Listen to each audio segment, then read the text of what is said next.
Hello tout le monde. Pour ce premier concours, on va voir un peu la très belle fournée, le très bon grand cru qu'on a eu comme participation donc sur le thème d'Overwatch. Donc à la base, il y avait des gens qui étaient intéressés pour du props, du Cara, 2D, 3D, de l'animation 3D, des FX et de l'UI. Donc il y avait tout un tas de ressources qui étaient à leur disposition avec des tutoriels. Avec des références pour du skin, des images pour lesquelles faire votre line-up. Il y a aussi des modèles ici, donc il suffit de cliquer et vous aviez des exemples de présentation de ce qui a déjà été fait. Et globalement donc, qu'est-ce que ça a donné? Sachant qu'en animation, il y avait aussi possibilité pour ceux qui veulent d'ajouter aussi du lip sync. Donc tout s'est passé directement dans le Discord, donc il y avait un salon dédié au challenge avec des participations. Donc pareil, il y avait aussi des exemples pour montrer un peu qu'est-ce qui pouvait être attendu au niveau pareil de présentation et d'inspiration. Alors tous n'ont pas pu aller au bout, mais il y a eu des belles idées. On a eu Clem donc qui est parti lui sur Azri et il avait donc pris donc différentes refs pour faire quelque chose qui est dynamique, voilà, qui vient vers l'écran comme ça. Ensuite, animation 3D, on a eu Skira aussi qui s'était inspiré donc d'une animation de mocap. C'est une belle banque d'animation, je vous conseille d'aller voir, c'est vraiment cool ce qu'elle fait. Et donc au fur et à mesure, on l'a aidé à améliorer voilà ses posings. Ça paraît simple parce que c'est un mouvement qui est pas très extraordinaire d'un point de vue dynamique, mais il y a plein de micro-mouvements, il y a plein de mini-détails. Donc elle a pu se faire accompagner là-dessus et à la fin, elle nous a fait un super rendu où elle s'est cassé la tête vraiment à détourer sur Photoshop, rajouter les textes et à la fin, on a quelque chose vraiment qui rend super bien quoi. Donc le challenge a aussi été au niveau des cheveux et aussi du pendentif et des boucles d'oreilles. Donc ça aussi, au final, moi je lui ai conseillé de l'enlever. Donc elle a même eu droit à des astuces là qu'on donne dans la formation du dojo. Donc ça c'était un extrait sur comment bien développer son sens de l'observation. Et donc voilà ce que ça donne à la fin, quelque chose de très propre. Donc là au moins elle a pu monter en haut ses standards en termes de détails d'animation. Donc je l'encourage à en faire d'autres comme ça. Un peu comme ce qu'a fait la gagnante justement de la catégorie animation 3D, elle en a fait plusieurs, vous allez voir, ça rend vraiment bien. Ensuite, on avait Jeune Anko, donc pareil, qui lui était parti donc sur le rig de Nadia, et était parti sur une classe assassin. Donc il y avait quelques mots-clés, voilà, dynamique, héroïne, regard déterminé, héros de la nuit. Donc pareil, il avait pris aussi des références, toujours important. Donc il était parti sur quelque chose de hyper dynamique. Il avait commencé déjà donc l'analyse et un premier placement. Donc ça rendait déjà super bien. Et à côté de ça, il avait commencé aussi à faire l'anime de sélection. Bien exagéré, bien... Ça c'est vraiment sa marque de fabrique, le fait que ça soit bien rebondi comme ça. Et ça donne une présentation très propre à la fin, franchement c'est du bon boulot. Donc félicitations à Jeune Anko pour ça. Je l'encourage vraiment à terminer aussi celle-là qui sera vraiment très stylée. Les deux enchaînés en fait, ça fera vraiment un projet complet. Ce qu'on a vu précédemment avec Skira en fait, ça fait un peu inachevé, enfin ça ferait pas un effet assez waouh dans le portfolio s'il n'y a que 7 animes, ça fait un peu trop court. Là si c'est ces deux animes qui s'enchaînent, là on aura déjà quelque chose de beaucoup plus intéressant et complet comme projet. Ensuite on a eu Balkis qui elle a voulu intégrer Elsa de la Reine des Neiges et donc elle est venue s'inspirer de différentes highlights intro. Donc elle a fait en gros 3 highlights en tout et donc elle mixait références pour bien capter la personnalité d'Elsa et les mises en scène qui pourraient être intéressantes. Donc c'est super cool. Là on a vraiment des gestes qui sont typiques. Sauf que là le challenge était aussi qu'elle puisse insuffler une personnalité un peu plus on va dire arrogante à Elsa. Mais voilà, je vous invite à aller voir un peu les différentes inspirations qu'elle a faites. C'était vraiment cool. Et à la fin on a une présentation super propre avec des FX. Elle a su bien intégrer aussi, elle a su bien intégrer son personnage avec le fond. Donc non, franchement, il y a du du son et tout, c'est nickel, c'est très propre. Et je suis très content parce que là, ça va être en avant-première. Elle-même n'est pas encore au courant, mais grosso modo, il va y avoir donc une autre école qui forme en fait des FX 2D, où là en fait un des élèves a grave aimé en fait son animation et commence à préparer en fait des FX 2D. À rajouter par-dessus cette animation. Donc ça va encore plus embellir son animation et la mettre en avant, quoi. Donc on va essayer de faire d'autres concours comme ça où justement pour les JO là que je vais annoncer, on va voir si on peut pas mixer aussi avec cette école là des choses intéressantes. Donc voilà, Balkis c'était la grande gagnante de ce challenge, donc félicitations à elle pour le travail qu'elle a fourni. Elle a pu faire quand même 3 belles highlights intro et donc elle a pu bénéficier derrière d'un coaching pour l'aider sur sa recherche d'emploi. Donc on a fait tout un bilan pour voir voilà, qu'est-ce qu'il fallait qu'elle fasse dans sa démo reel, qu'est-ce qu'elle avait à l'heure actuellement, comment elle pouvait retravailler l'ordre de ses animations pour que ça soit plus stylé, quels animes elle pouvait rajouter, quelles sont les faiblesses qu'elle doit travailler, les forces qu'elle a déjà sur lesquelles elle peut capitaliser en fonction de l'industrie qu'elle vise, hein. Donc elle, c'est plus le cinéma d'animation pour l'instant. Et donc voilà, on a fait tout un plan d'action avec des shots à faire. Donc voilà, c'est typiquement ce que vous pouvez gagner si vous êtes premier de votre concours. Moi-même aussi, j'ai pu faire une petite participation où j'étais parti, voilà, de référence, hein, bien sûr. Donc pour faire un truc un peu dynamique et acrobatique qui représente bien un peu la personnalité de Aang. Donc voilà, j'aimais bien le côté capoeira. Le challenge était ici de faire surtout, voilà, la transition entre ici et la balle. Je me suis inspiré de différentes choses, hein. J'aimais bien aussi le fait que là, il sauterait et il balancerait la balle au sol pour aller dessus. Sinon, il y avait aussi un truc beaucoup plus arts martiaux où là il ferait des... Mais je pense j'essaierai de le faire. J'avais aussi envie de faire un peu d'action comme ça, donc ça peut être l'occasion. Ça c'est vraiment cool aussi, le côté arts martiaux, c'est quelque chose que j'adore. On est au dojo, hein, donc c'est normal. Et je voulais qu'à la fin, voilà, le personnage aille vers nous, comme dans la highlight intro, il s'arrête vers nous comme ça en ralentissant. Ça c'était vraiment l'effet que je voulais avoir. Après les FX, voilà, hein, tout un challenge. Mais voilà ce que ça a donné. J'étais assez content du résultat. Donc j'ai pu faire mes FX 2D, mon petit ralenti, une petite introduction, voilà, hop. Donc non, franchement très très cool à faire, avec en plus le petit fond qui rend bien. Dans tous les cas, vous pourrez voir le making of, hein, où là j'explique un peu toutes les méthodes que j'ai utilisées pour ça. C'est dans le salon anime. Comme dans les autres catégories, les autres participants n'ont pas pu aller jusqu'au bout des choses. Donc c'est vraiment sur la catégorie anime 3D qu'on a pu départager. Ensuite, en Kara 2D, on a eu donc Snika, qui lui a voulu créer aussi un personnage donc totalement original. C'était donc une sorte de tortue Galapagos, justement, un perso tank. Donc voilà un peu le mood board au niveau des shapes, au niveau des épées, enfin des armes en tout cas, et de l'armure. Donc il y avait un réel challenge, hein. Honnêtement, il est parti sur plein de pistes différentes pour savoir s'il était plus sur quelque chose d'humanoïde ou alors est-ce qu'on conservait le côté quand même plus animal comme Winston. Donc voilà, il a testé aussi quelles étaient les capacités. Donc voilà, beaucoup de recherches au final. On a dû creuser aussi au niveau de l'histoire du personnage pour l'aider. On a vu aussi comment répartir le pourcentage d'armure et de technologie sur le corps du perso pour que ça s'intègre vraiment dans l'univers d'Overwatch. Après, il y a eu de la recherche de couleurs, voilà, au niveau des capacités, du type de bouclier. Donc franchement, il a bien bossé. On a même fait, voilà, un petit line-up derrière pour voir comment son perso se lisait. Donc il y a eu des challenges, hein, d'un point de vue couleur, parce que là, ça partait un peu dans tous les sens. C'est là aussi, hein, tout le gros défi. Donc il y avait toute la documentation de Dota là-dessus pour aider sur trouver un équilibre au niveau des couleurs et comprendre comment jouer comment apporter de l'originalité tout en gardant une palette restreinte de couleurs et de la lisibilité par rapport au gameplay. Donc là voilà, il commençait à tester des choses pour les palettes de couleurs, voir aussi en noir et blanc si tout se lit bien. Et derrière, donc voilà ce que ça a donné. Donc je pense il y a encore un peu trop de couleurs saturées qu'il faudrait désaturer, mais on est déjà un peu mieux. Donc il y a deux modes, il y a un mode attaque où là son bouclier est au niveau des bras, et ensuite il y a un mode défense où là c'est une carapace. Donc ça marche plutôt bien. Voilà, maintenant on attend la suite où il y aura un peu plus les explications design derrière sur comment ça fonctionne, parce qu'en l'état il manque encore des infos pour que ça soit exploitable par une équipe 3D.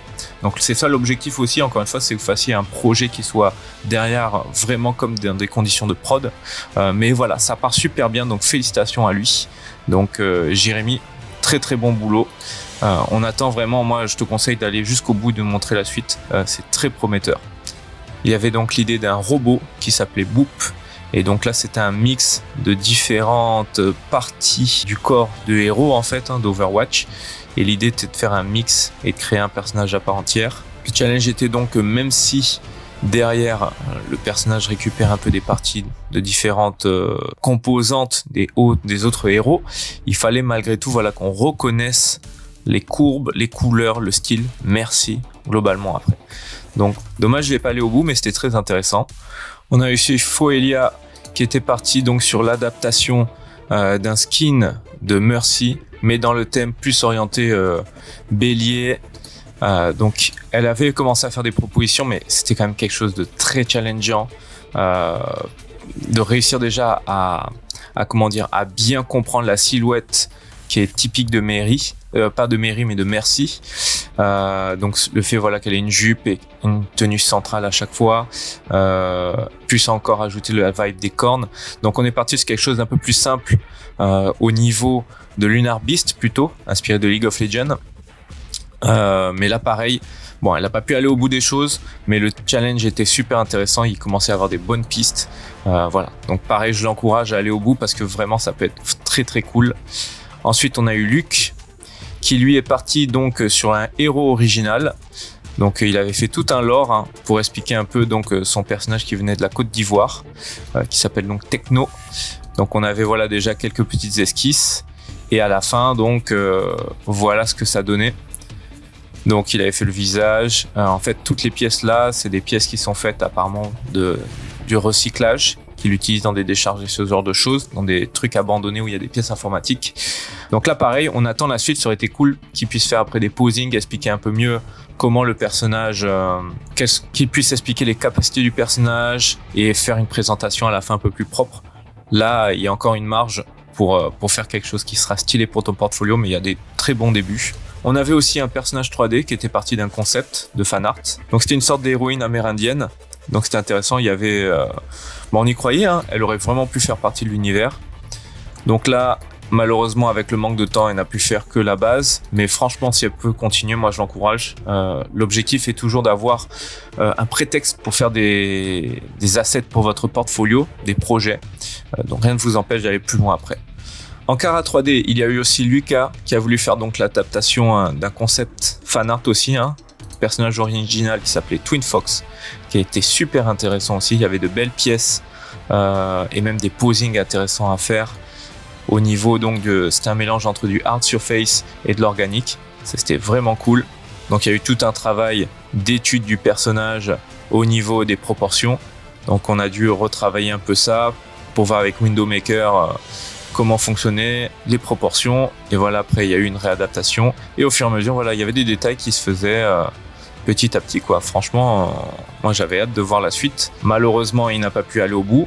Mais encore une fois, voilà, je l'encourage à aller vraiment finir ce challenge parce que derrière, en plus, il avait tout pour réussir. Ça partait vraiment super bien. On avait déjà un beau niveau de détail et il y en avait même, voilà, trouvé une vidéo qui expliquait un peu tout le pipeline pour créer des personnages de Blizzard en 3D. On avait même trouvé de la doc qui montrait un peu, voilà, le maillage qui était utilisé, la topologie dans le jeu final. Donc voilà, il y a vraiment tout pour que tu réussisses, Lucas. Donc maintenant, il est temps de passer au concours des JO. Donc le nouveau thème. Donc là, je vais vous laisser un peu plus de temps. Là, essayez de passer à peu près 4 semaines. Pour la bonne et simple raison qu'on a le temps avant que les JO commencent. La date officielle, c'est 26 juillet. Là, on est le 27. Donc il y a un bon mois avant que ça commence. Donc vous aurez comme d'hab les différents points sur les avancées chaque semaine. Après, on adaptera en fonction des horaires de chacun.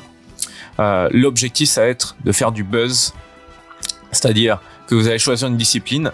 Ok, donc les disciplines, elles sont ici. Je vous les ai toutes répertoriées. Donc à vous de voir celle qui vous plaît. Alors c'est encore mieux si c'est une discipline que vous avez déjà fait vous-même. Mais vous verrez, il y en a beaucoup. Il y a même du foot. Il y a des disciplines que j'avais découvert, que j'avais complètement oublié. Je savais pas que le rugby aussi était au JO. Mais bref, il y en a plein. Il y a même la boxe. Donc voilà, regardez bien tout ça. Là aussi pour l'athlétisme, j'ai précisé un peu les différentes disciplines qu'il y a dedans. Il y a même aussi les Jeux paralympiques pour ceux qui le veulent. Cette idée, en fait, elle est venue en fait par rapport à une publication du RECA parce qu'il y a des écoles en fait qui ont participé au jingle d'intro des JO avec donc les différentes écoles du RECA. Donc vous pourrez le voir ici, je vous dropperai le lien. Et franchement, je pense que vous pouvez faire l'équivalent, si ce n'est même mieux. Mais voilà des idées de mise en scène qu'eux, ils ont fait. Donc ça reste dynamique, c'est cool, hein. Y a des choses dont vous pourrez vous inspirer, clairement.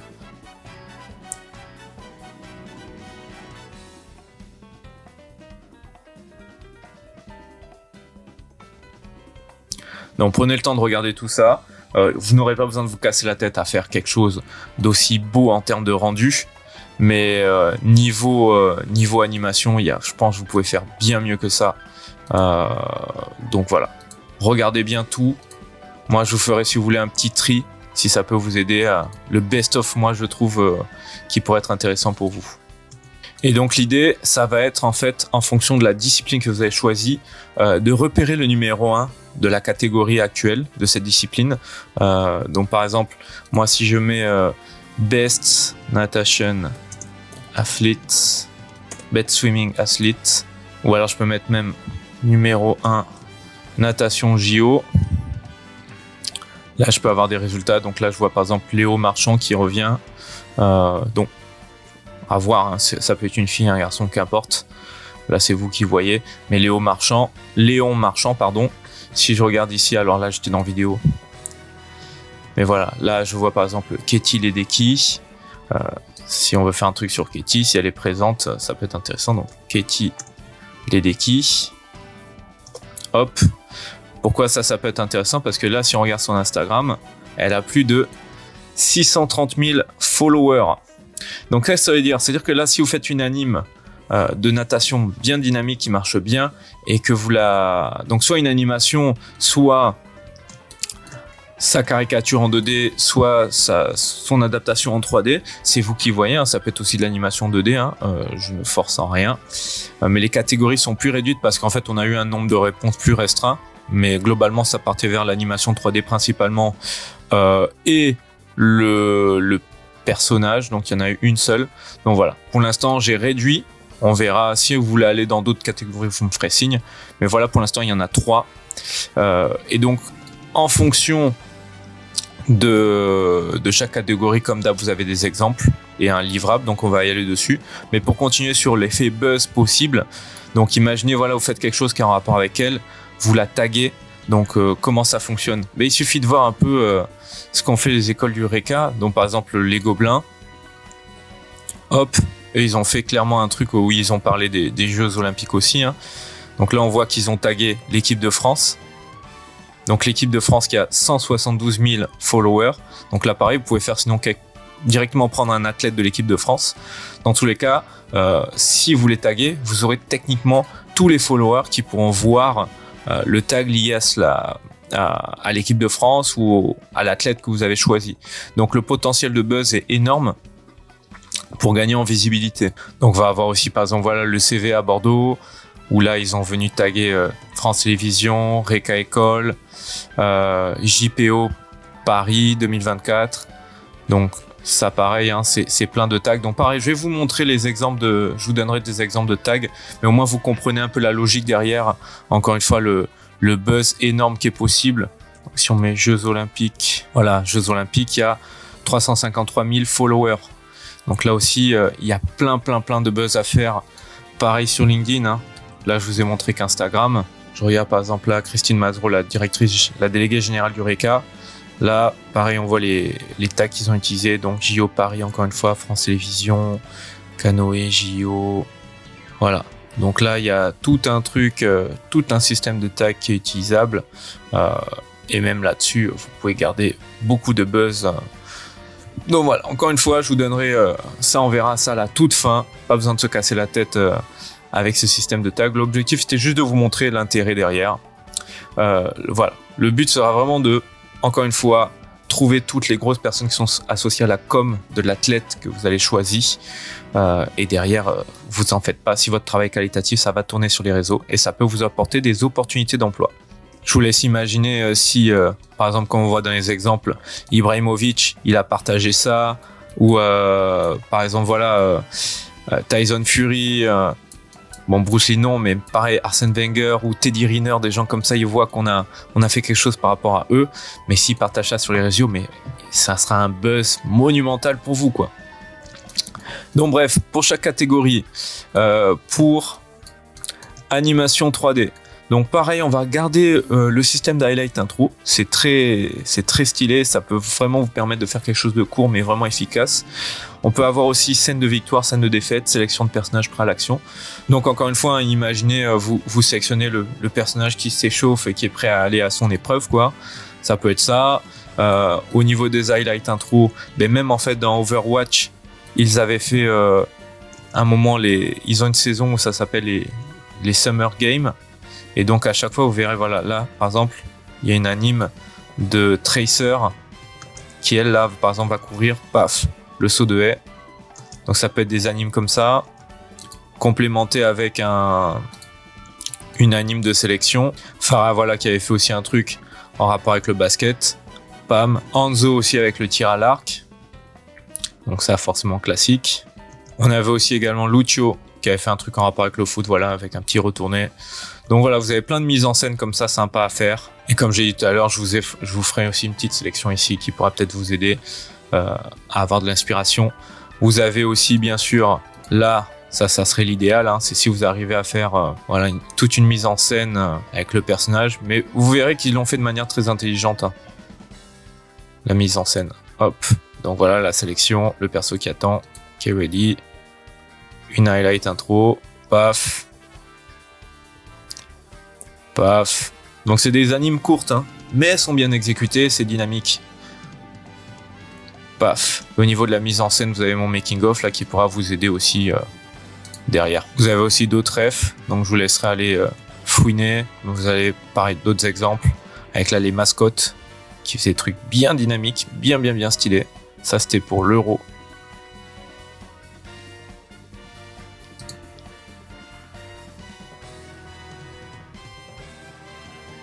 Après, sinon, ça peut être aussi des mises en scène où c'est plusieurs personnages qui se passent un ballon, par exemple.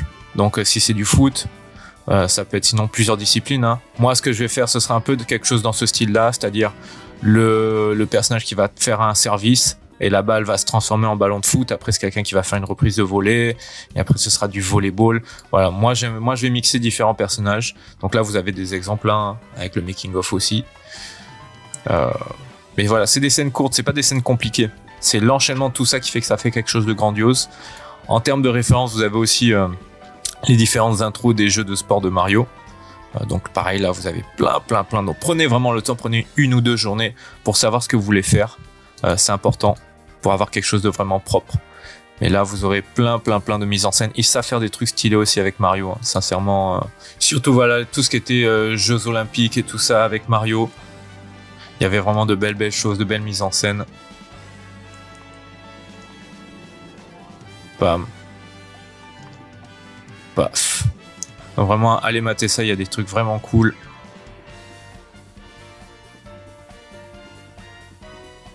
Et bien dynamique. Bah. Et enfin, vous pouvez aussi vous inspirer des animés. Les animés, ils sont très forts pour faire des choses dynamiques. Et rendre n'importe quoi stylé, quoi. Donc là pareil, je vous ai pris différents mangas, différents animés de sport, donc le top 10.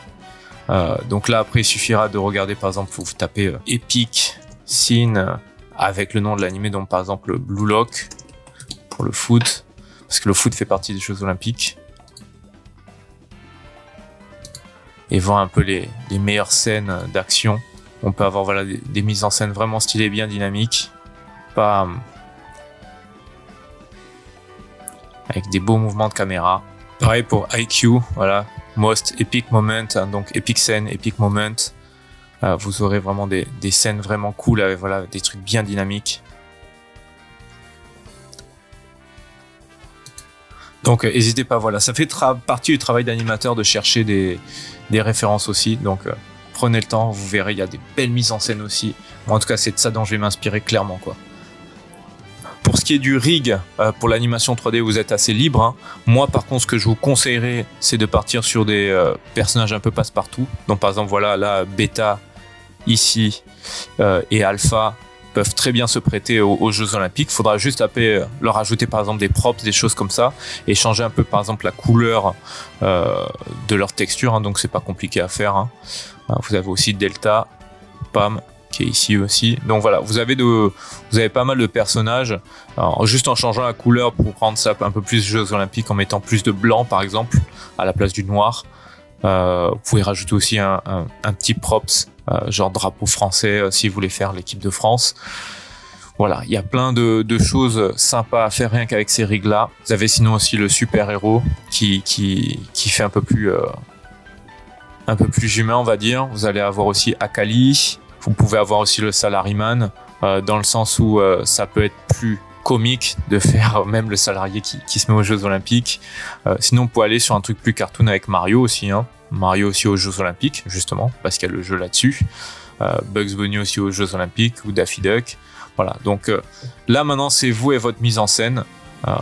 Vous avez largement de quoi faire pour vous amuser et rendre quelque chose de fun. Sachant que même là, en termes de buzz, par exemple, Océane, quand elle a publié son animation, elle est venue indiquer qu'elle avait pris ça sur Agora. Donc, elle les a tagués. Et là, vous avez même eu donc Agora Community qui est venu la remercier. Agora qui a 20 000 abonnés. Donc, quand Agora va venir faire des commentaires comme ça pour vous remercier, donc ça peut être aussi, voilà, comme je vous ai dit, hein, les autres tags que vous allez faire, ça vous fait énormément de visibilité. Donc ça, c'est vraiment à ne pas négliger. Vous en profiterez pour mettre votre démo reel et voilà, mettre en avant votre travail. Donc ce qu'on attendra, voilà, c'est d'ajouter de l'émotion, du storytelling, de l'acting. Faut pas juste que ça soit du bon mouvement, faut qu'on voilà, on sente de l'émotion sur le personnage, qu'il vive quelque chose, voire même si ça peut raconter quelque chose, c'est encore mieux. Dans le rendu, on attendra donc les références utilisées, les vidéos avec un décor dans le thème des JO, donc ça peut être une image de fond, les objets 3D, encore une fois c'est ce que je vous ai montré dans mon making of. Au niveau du Cara 2D, on va avoir donc la caricature d'un athlète, et il faudra l'adapter avec la DA de votre choix. Il faudra montrer le mood board avec la comparaison de l'athlète en lui-même, hein, qu'on voit comment vous l'avez modifié, 3/4 face et dos, parce qu'encore une fois le but est derrière que ça soit exploitable pour une équipe 3D.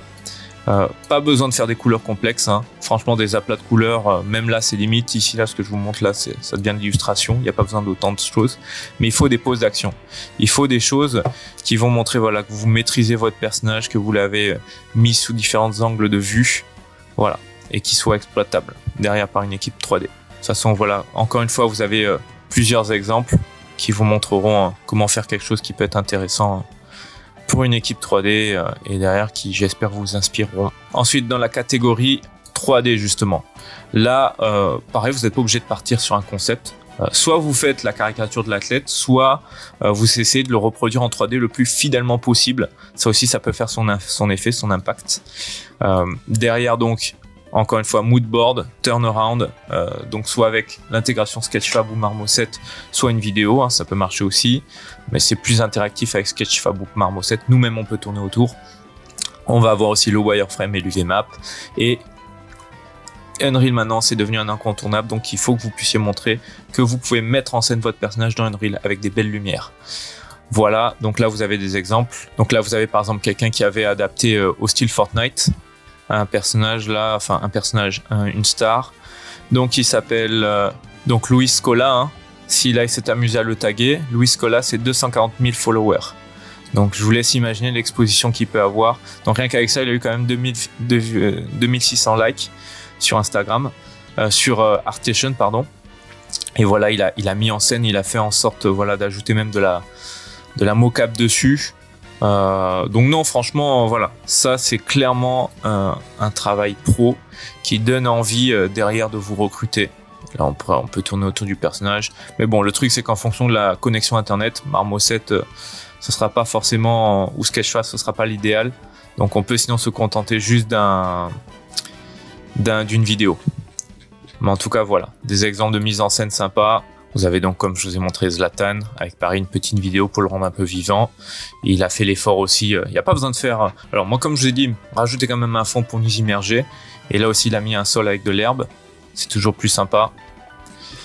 Et voilà, bon là, il manque juste la comparaison avec le vrai perso, ça serait cool. Là, on a Arsène Wenger, et vous voyez encore une fois, il y a un travail aussi d'expression faciale. Même quand on fait du réalisme, on essaye voilà, de rendre le personnage vivant. C'est ça aussi qui va faire votre force. Et là, voilà, là on a la comparaison. Là, c'est vraiment stylé. Alors dommage qu'il n'a pas pu répliquer la même lumière. Je pense que ça aurait été plus sympa aussi. Ça met un peu plus en valeur le personnage. Et là, vous voyez, c'est dans Unreal. C'est ce qu'on attend maintenant des artistes 3D.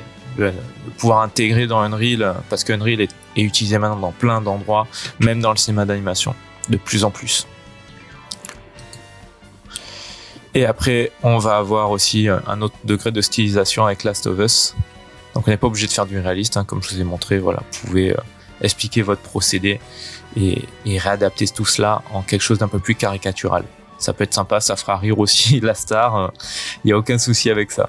Donc voilà, là vous avez tout ce qu'il vous faut. Comme d'hab, vous retrouverez là des ressources pour vous aider, des tutoriels pour le chara design comme ce que j'ai montré tout à l'heure au niveau des résultats avec le tuto de Dota. Donc comme je disais, modélisation 3D, si vous pouvez trouver déjà une caricature, vous pouvez partir d'un concept art déjà existant ou d'une caricature et l'adapter. Parce que créer vous-même la stylisation, c'est un autre challenge, qu'on soit bien clair. Et pour la 2D, c'est toujours mieux de vous adapter à une DA existante. Là, typiquement, ça peut être sinon s'adapter à la DA de Fortnite. Ça peut être sinon la DA d'ici là de Cécile Carré ou de ce directeur artistique. Mais voilà, n'essayez pas d'inventer à 100%, ce sera beaucoup plus complexe pour vous. Montrez que vous êtes capable de rejoindre une production avec une DA déjà. Et pour la 3D, c'est adapter un concept, un dessin existant en 3D. Ou alors si c'est du look-alike, ben là, reproduire le plus fidèlement possible. Comme je vous ai dit, on pourra faire les points sur vos avancées à chaque fois pour vous guider là-dessus, quoi. Donc le prochain point, ce sera donc le mercredi 3 juillet. Ce sera là pour justement valider déjà vos idées. D'ici là, vous aurez le temps de bien réfléchir, analyser des références et savoir sur quelle idée vous voulez partir. Donc j'espère que vous êtes autant excité que moi. Moi, en tout cas, je vais me donner à fond. Vous allez voir, je vais faire aussi une anime bien badass. C'était une anime que je voulais faire depuis un moment pour montrer un peu mon amour du sport. Donc voilà, j'ai hâte de voir ce que vous allez faire et donc on se retrouve au 3 juillet. Allez, à plus et bon courage à vous.